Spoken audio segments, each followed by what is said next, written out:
From ancient civilizations to medieval kingdoms to our own modern society, conspiracy theories abound about those in control keeping powerful secrets from the people, from all of us. And while the allegations may vary, the overarching questions remain the same. What are they hiding? Why are they hiding it? And where is it hidden? Secret government warehouses. Where are they? And what secrets do they hold? You can't apply federal laws to a non-existent place. Tonight, an investigation to find out. How do people get in here? We'll travel the world looking for answers. From powerful Washington insiders. Would there be military bases we don't know about? At an abandoned military base in Montauk, New York, with investigator Richard Dolan. We're starting to see the disturbances already. In the skies above the legendary Area 51 in Nevada, with researcher Glenn Campbell.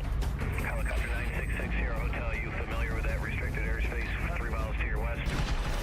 All the way across the ocean to perhaps the biggest repository of history on Earth, the Vatican.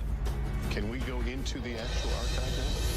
Our investigation will reveal shocking revelations about secret government experiments on U.S. citizens. We were making human guinea pigs out of civilians. Cover-ups about the existence of UFOs. I couldn't tell them what I was done because it was top secret. Potential evidence from a secret base that may provide proof the government has been hiding the truth about extraterrestrial life for decades. You're certainly not human. It's so unusual. It's like nothing I've ever seen before. We'll speak to informants who divulge details about what's hidden and where. There's thousands and thousands of underground tunnels. And for the first time on network TV, bring you footage purportedly smuggled out of Area 51 of an extraterrestrial. Travel with us on a global expedition to find the truth about secret government warehouses.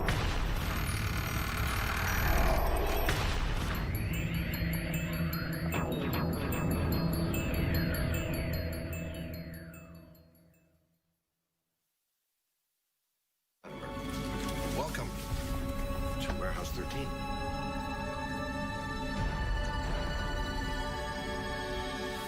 The secret government warehouse. It's a concept portrayed in pop culture that has intrigued audiences around the world for generations. What is this place? Officially, K39ZZZ on the North American grid. But I like to think of it as America's attic. In the sci-fi series Warehouse 13, 2 Secret Service agents are sent to a classified location in the middle of the desert. There, they are told they must protect a mysterious government facility full of historical artifacts that have potentially catastrophic paranormal powers. What you're supposed to do is hunt down whatever is threatening to ruin the world's day and neutralize it and bring it here. You're gonna snag it and bag it and tag it. It may seem like a far-fetched idea, but we know there are locations around the world where governments are hiding things. On military bases, in government archives, in underground bunkers. Many of them pertain to national security. But are there other deep secrets inside these restricted areas? What are they doing in Fort Knox or in Area 51? What are they doing in the Vatican that I can't go in and see? The mere fact of refusing to let people in makes the people on the outside question why are they being shut out and what is actually happening in that secret area or secret meeting. Are there facilities we don't even know about, hiding things we should know about? Some say yes. I believe that there are large numbers of underground facilities throughout this world, a large number of Warehouse 13 type facilities. Everything's in its little compartment, buried away very, very secretly, whether it deals with mind control or UFOs or maybe secret biological weapons or what have you. Secrecy is the norm, not the exception. To answer these questions, we began our investigation in Washington, D.C. We've come to talk with John Podesta, former chief of staff to President Clinton and a longtime advocate for government transparency, to get an inside perspective on just how extensive government secrecy may be. Has the government, in your knowledge, ever gone too far in keeping something secret? I mean, of course the government can go too far and keep it secret, and those habits kind of die hard. We just need to be observant to ensure that the public gets the maximum information that we can provide it. Is there a sense sometimes that the American public can't handle this information? People who are classifying information think the American public can't really handle it or don't need to know it. But I think over the long term, that's really dangerous. I think the American public can handle the truth. But how much don't we know as a society? There are sensitive operations that are kept secret that is critical to the success of those operations. But having said that, there's a lot that's swept into that zone, which for reasons that really are not about security, but could be done because if the public knew, they wouldn't want it being done in their name. One of the biggest sources of speculation is the existence of still classified UFO files. Why has the U.S. not been more forthcoming, opened up more information about UFO sightings, either proving or disproving? I think that's a question that I ask myself. I mean, is there something really in there that the American people couldn't really be made available to? Maybe, maybe it'll seem whatever the government was doing at the time might seem a little silly in retrospect, but so what? I mean, I think the public has a right to know that. While the U.S. government still keeps UFO documents stashed away at a government facility somewhere, other countries are finally coming clean. In 2008, the UK declassified its UFO records. And for the first time, witnesses, including members of the U.S. military, have been able to publicly come forward with their stories. I couldn't tell them what I had done because it was top secret. Milton Torres is a retired U.S. fighter pilot.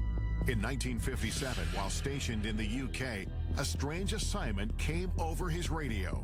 They informed me that this was going to be an active firing mission. Then they said, this is an unidentified flying object. We want you to shoot this thing down.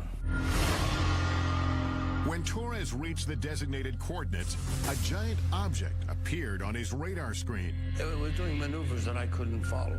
It would stop and then take off. Right angles.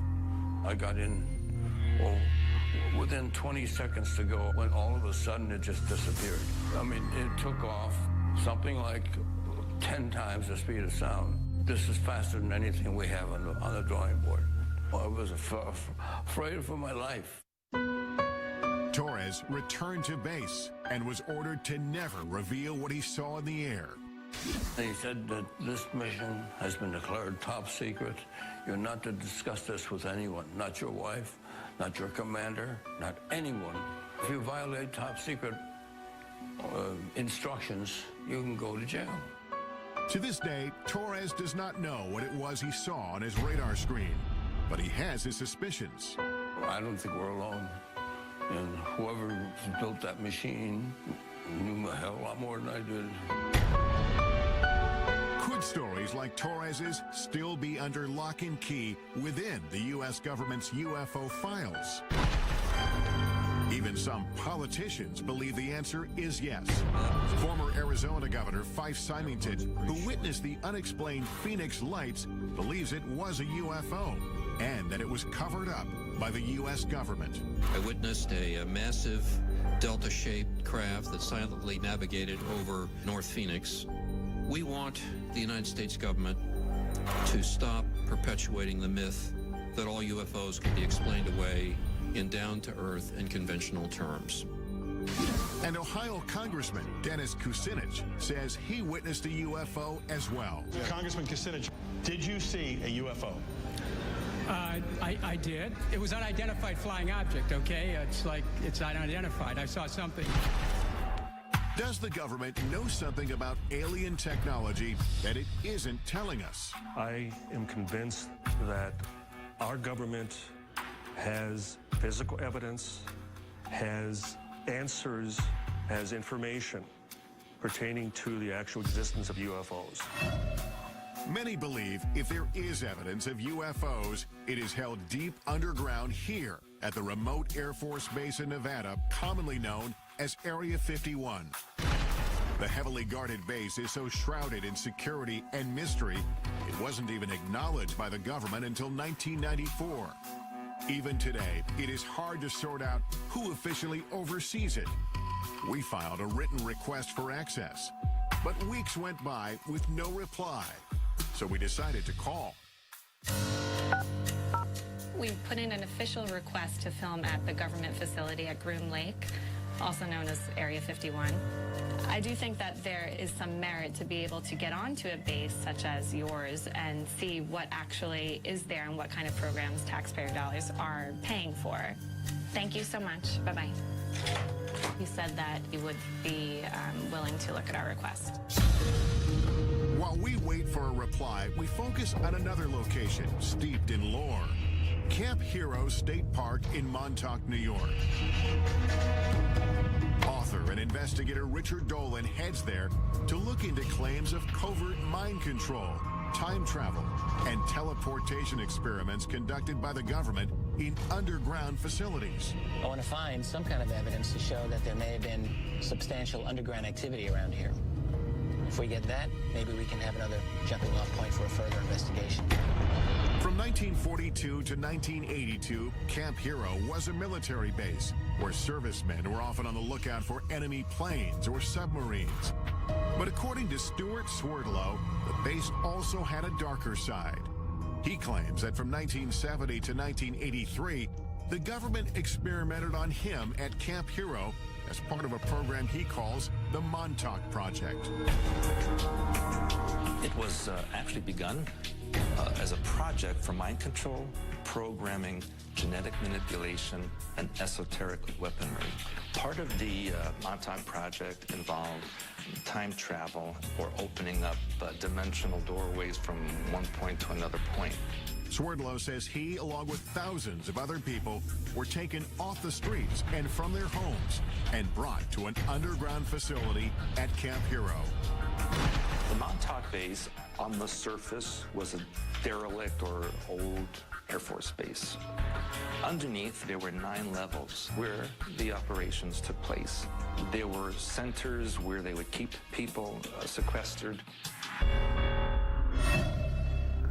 It may sound far-fetched, but the U.S. government conducting secret experiments on Americans without their permission is not.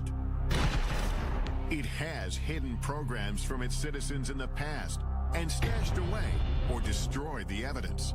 Like the medical research done for 40 years on poor black men in Tuskegee, Alabama. They were secretly mistreated for syphilis by the government in an effort to see how they would react. It's only one of the insidious programs uncovered over time. At the height of the Cold War, we now know that the United States military was using the American people as guinea pigs, basically releasing radiation into populated areas to see how fast radiation would spread.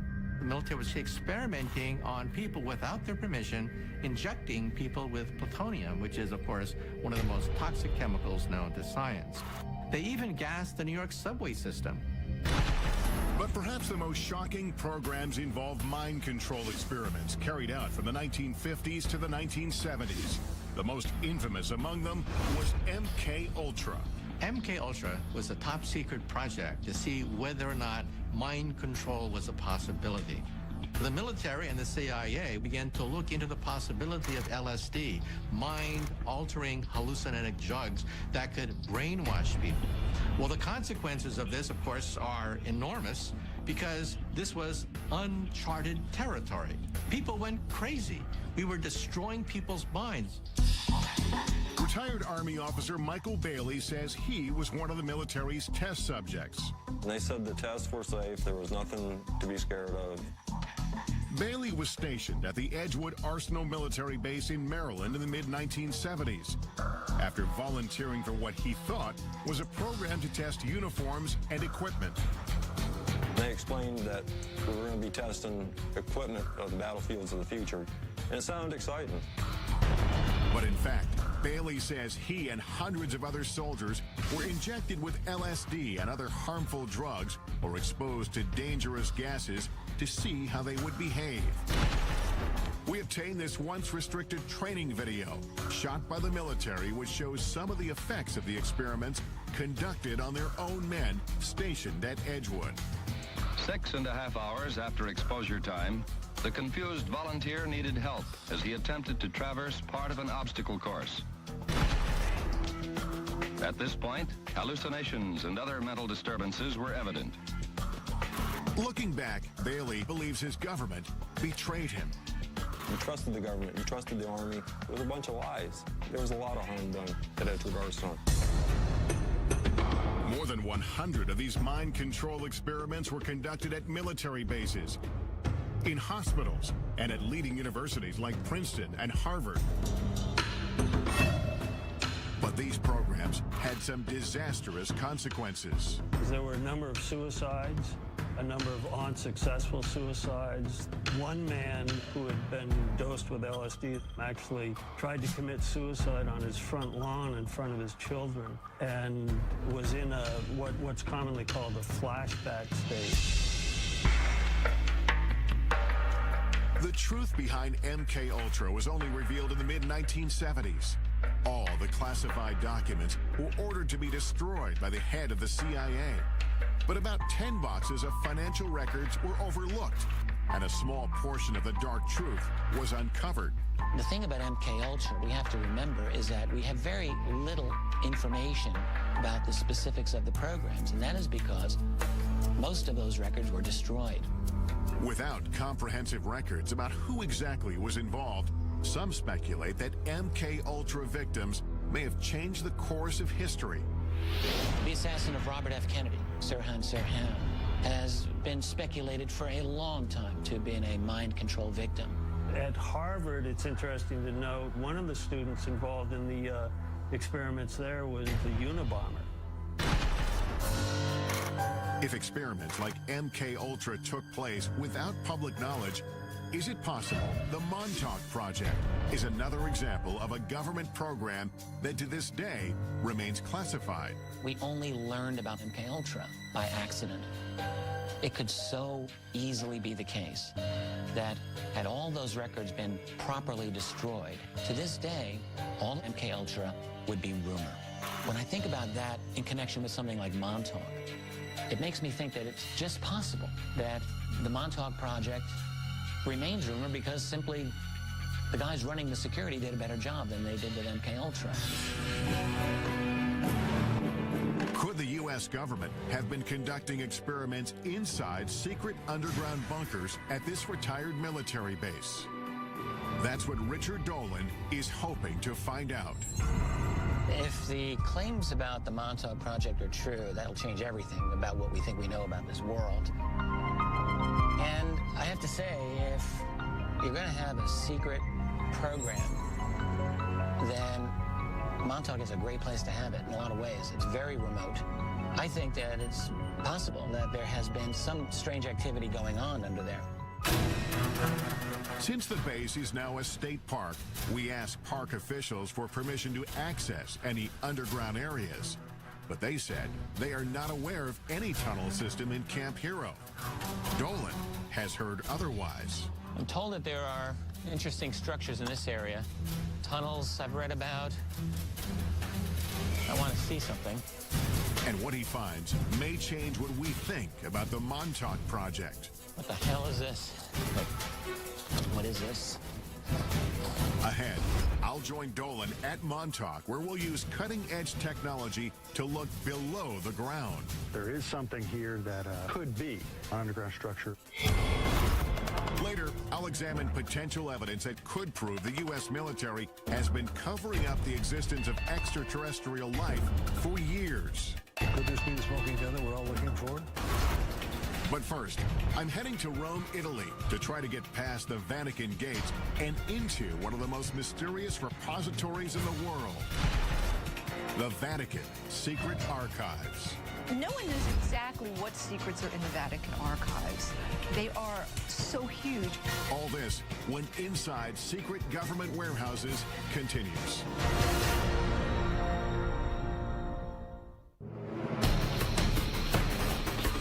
Our investigation into the world's most secretive warehouses brings us here to Rome, Italy, home to the smallest sovereign state in the world, but also one of the most influential, Vatican City. It is the headquarters of the Catholic Church and its 1 billion followers. And although its government rules over only 108 acres of land, the reach of its power has extended around the world. The Vatican is an intriguing place because it's the oldest continuously existing organization on the face of the earth. You can trace it back 2,000 years. The Vatican's role in shaping history is well documented, and some of it, like its support of the arts, is proudly on display here. It's one of, if not the greatest, repositories of art, history, tradition, theology, and written material in the world. It is a treasure trove. Behind me are the hallowed halls of Vatican City, and somewhere deep inside, the Vatican's secret archives. 52 miles of shelves holding thousands of documents. It is perhaps the richest repository of history in the world, and yet it is off limits to almost everyone. For years, scholars and citizens alike have wondered what's hidden inside. Is the Vatican guarding powerful secrets? No one knows exactly what secrets are in the Vatican archives. They are so huge, and scholars are rather limited in what they're allowed to look at. I don't know that we'll ever know everything that they have there. The secrecy and lack of access have stoked the interest of academics, writers, and even Hollywood. In the novel and later movie The Da Vinci Code, it is speculated that the church might be hiding the truth about the bloodline of Jesus Christ. While in the movie Angels and Demons, an ancient document stored inside the archives holds the key to preventing a secret society called the Illuminati from exacting revenge on the Vatican. This way, please. The archives in the movie is a vast, highly secure, state-of-the-art facility filled with millions of documents. The chambers are hermetic vaults. Oxygen is kept at lowest possible levels. There's a partial vacuum inside. Could the real Vatican secret archives be a facility like this one? And could there be documents inside pertaining to explosive subject matter the church may want hidden?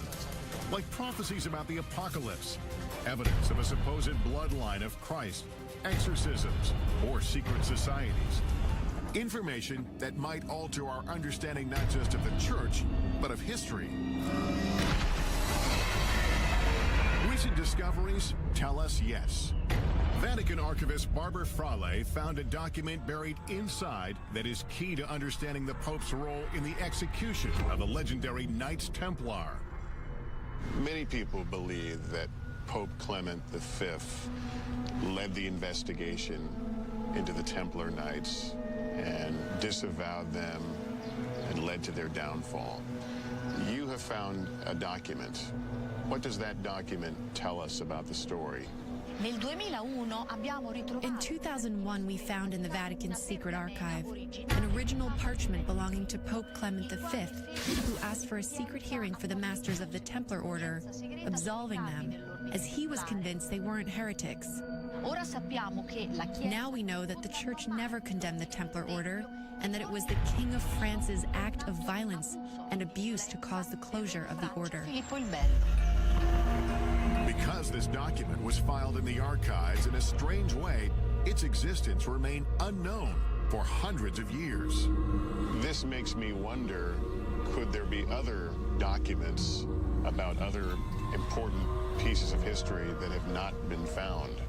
There are still millions of documents which are yet undiscovered in the Vatican secret archive. So what else might be hidden unintentionally or intentionally inside? Much of the speculation about what is intentionally withheld is about end-of-the-world prophecies, like the famous Third Secret of Fatima. It is one of the most well-known and important prophecies to Catholics around the world. The story goes that in 1917, a vision of the Virgin Mary appeared several times to 3 small children near Fatima, Portugal. Today, a site where thousands of the faithful flock each year. During her visits, the vision is said to have shared 3 secrets about the future, but the Vatican only revealed the first 2. The first one was a vision of hell. The second one had to do with the end of World War I and the beginning of another great war shortly thereafter if Russia wasn't converted to Catholicism. But the third secret was withheld, leaving some, like Fatima researcher Christopher Ferrara, to wonder what it said. In 1960, for reasons unknown, the Vatican let it be known that the secret was going to be placed under seal forever. But on June 26, 2000, the Vatican finally relented under mounting pressure and published a vision. The announcement of a third secret made international news. For years, people speculated that the third secret was actually a prophecy about the end of the world. Today, before 500,000 followers, a Vatican official revealed the secret. The vision showed a bishop dressed in white, shot down by a burst of gunfire. According to the Vatican, the prophecy of the third secret was fulfilled on May 13, 1981. That's when the Pope, interpreted as the bishop in white, was shot here on St. Peter's Square as he waved to the faithful from his vehicle. But there are those who don't believe that explanation. They believe the real third secret may still be hidden inside the Vatican, and that it contains an even more startling revelation.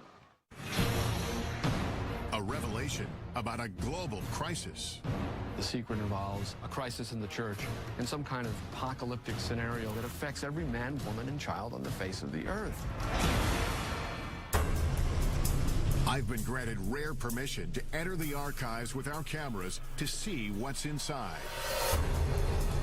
The first thing I'm shown is kept in the head archivist's office, and it exemplifies the kind of rich history that's stored here. Explain what this document is we're looking at. This is the letter addressed to Clement VII from the Lords of the English Parliament, in which they ask the Pope to annul the wedding between Henry VIII and Catherine of Aragon. This led to the Church of England breaking away from the Catholic Church, did it not? Si. But not all the documents get such a grand display. Most of them are buried deep inside the main archives facility. The Archives Secretary General, Luca Carboni, has agreed to meet with me and take me into the heart of it all. Can we go into the actual archive now? We go to see the storage of the storage, archives. where the archives the storage.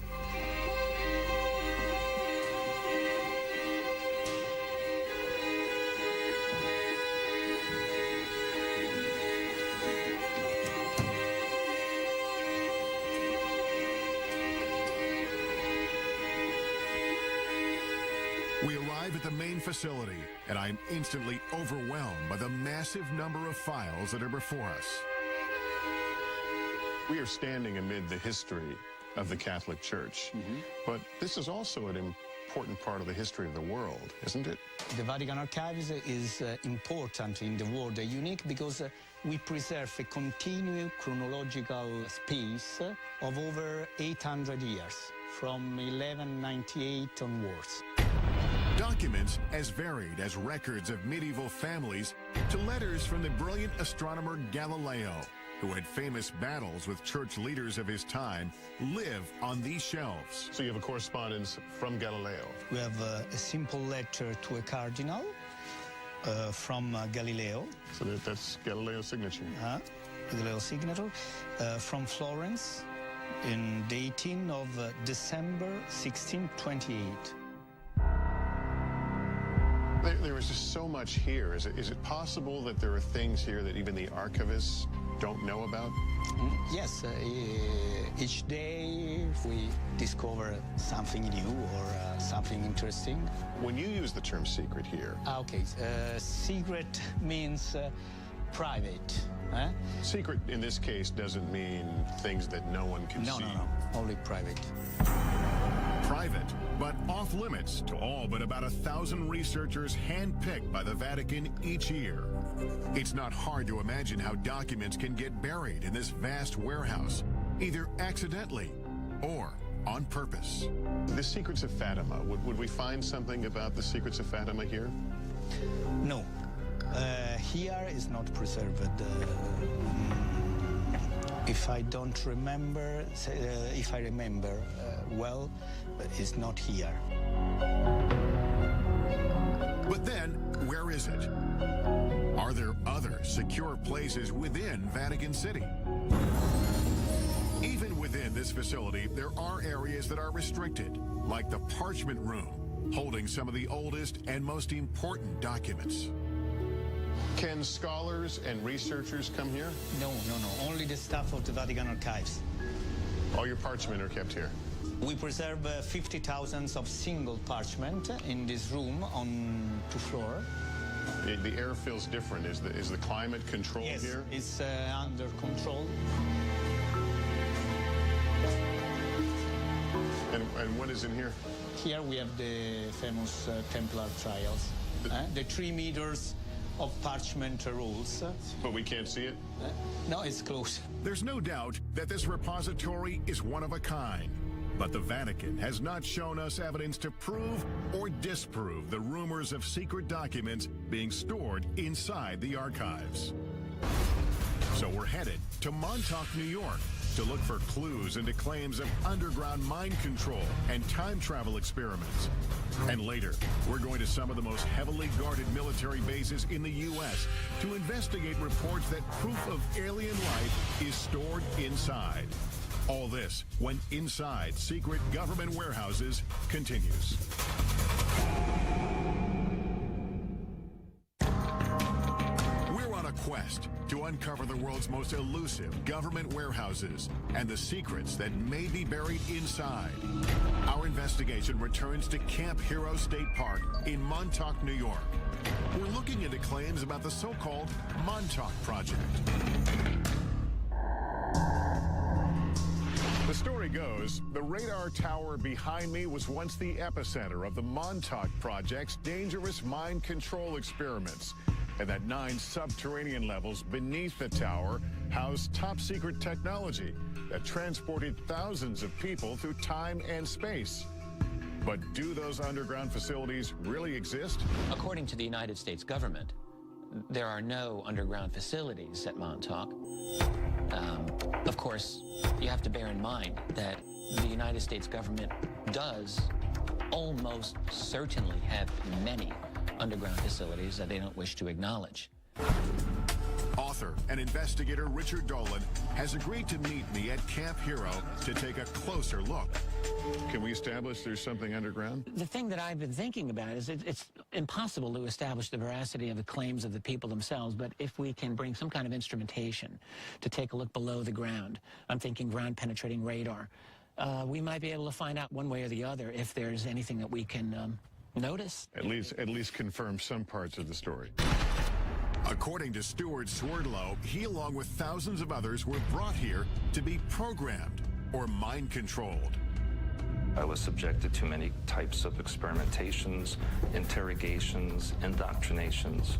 I was used in the time travel experimentation. To do this, Swerdlow says he was sequestered in facilities directly beneath the old radar tower. Deep underground, he says, there were 9 levels of rooms, and within those rooms was a device called the Montauk chair.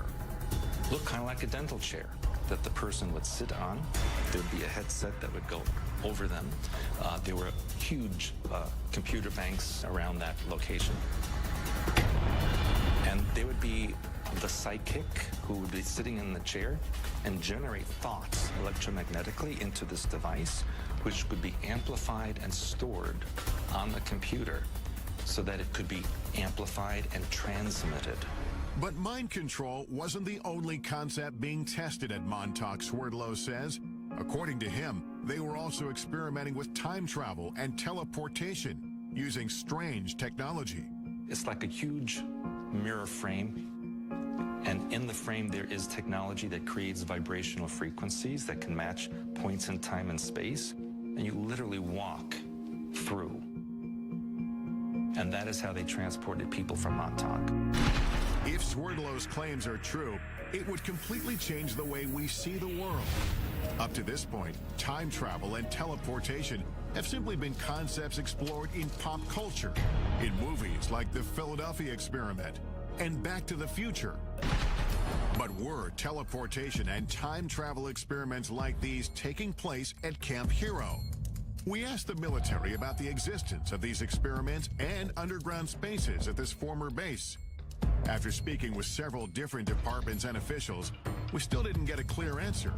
But theoretical physicist Michio Kaku says time travel and teleportation are not possible with current technology. Claims about the Montauk project talk about teleportation, time travel. But let's be blunt about this.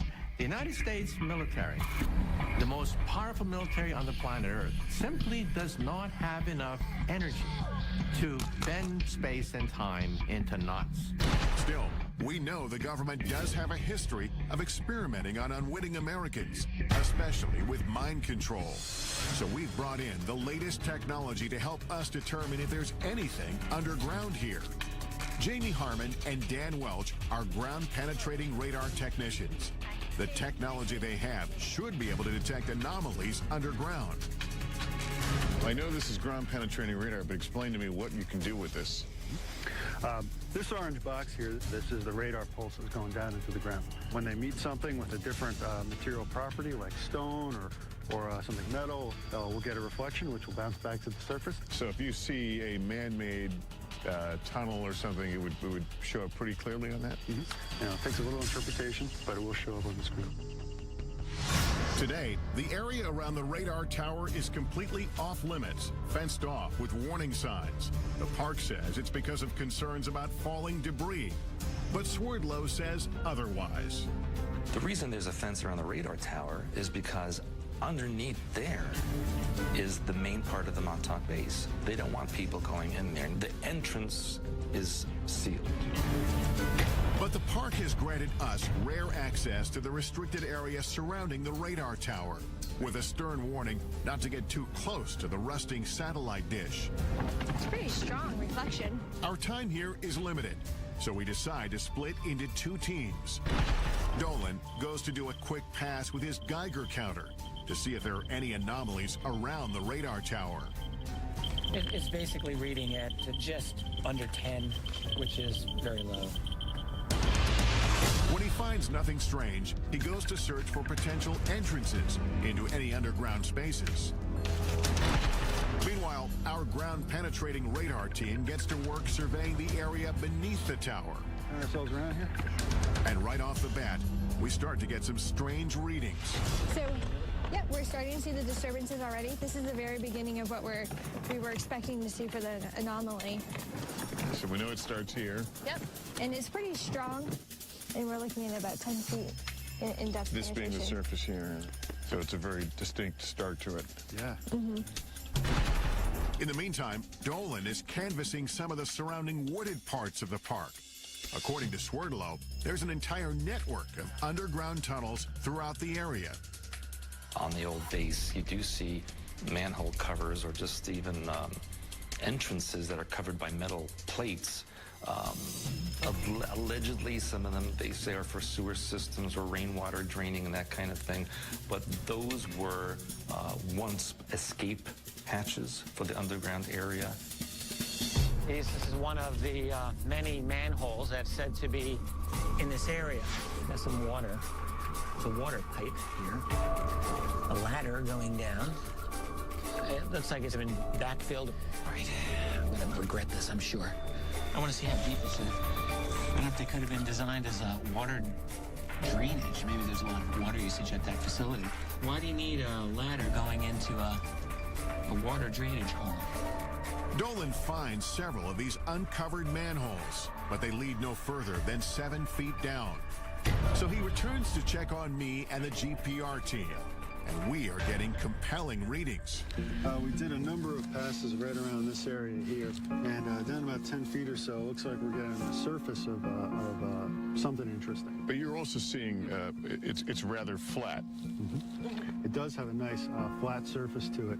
So, given this area here, the topography of this hill, how it slopes down, if something was flat, it might be more evidence that it could be, more man-made. In other words, it appeared that it could be a roof of something that even went below. Sure, could be the top of a, top of an underground chamber. It's the most compelling evidence. Well, it's about par for the Montauk mystery because it gives us a little bit of something, but not enough to really say yes. But here's the deal: it's about 10 feet below us, and if there are 9 levels, apparently we would only see the top level. That's correct, yeah. So there's no way of knowing what would be beyond that. What the GPR technology has uncovered may be just a first step to determining if there's anything underground. But without the park's permission to start drilling, there's no way to be certain. But that doesn't mean our investigation ends here. We still have one more place to look for proof of underground facilities in the area. The tunnel systems that exist under the town of Montauk and Montauk Manor still exist. These locations have tunnel systems that go towards the Montauk base. We've come to the Montauk Manor, an old hotel built in 1927, to see if we can find these supposed underground tunnels and whether they lead to Camp Hero 5 miles away. So what is this place?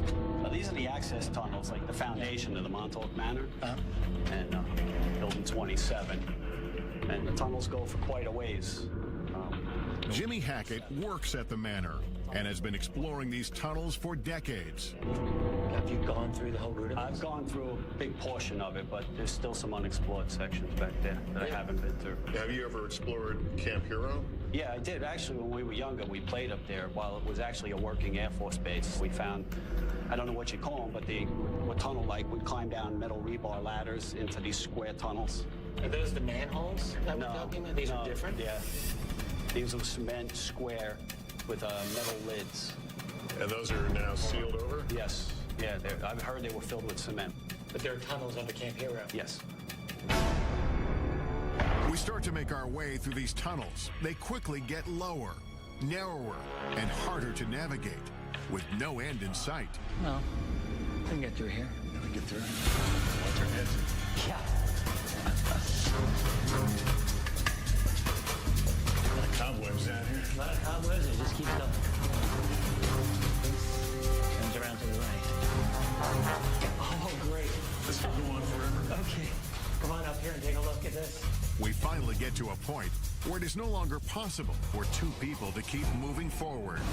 He's gone ahead a little bit to see exactly how far it really goes. I can't believe it goes this far. Neither of us can figure out why you would have a crawl space of this length under this building. Richard, can you hear me?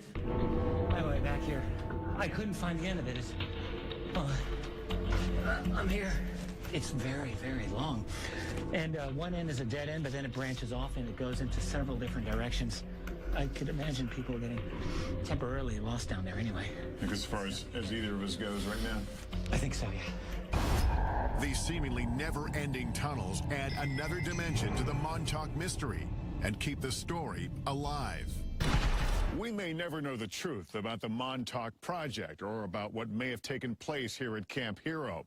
What we do know, of course, is that military bases here in the U.S. and around the world are ideal places to hide classified projects. And that's exactly where we're headed next, to 2 of the most secretive, heavily guarded military bases in the country. Our first stop is Wright-Patterson Air Force Base in Ohio. Could the potential evidence we uncover there prove once and for all the base has been engaged in a cover-up of alien life? He says, forget you ever seen this, forget you ever worked on it, don't talk about it. And later, we'll head for the skies in an effort to get the closest look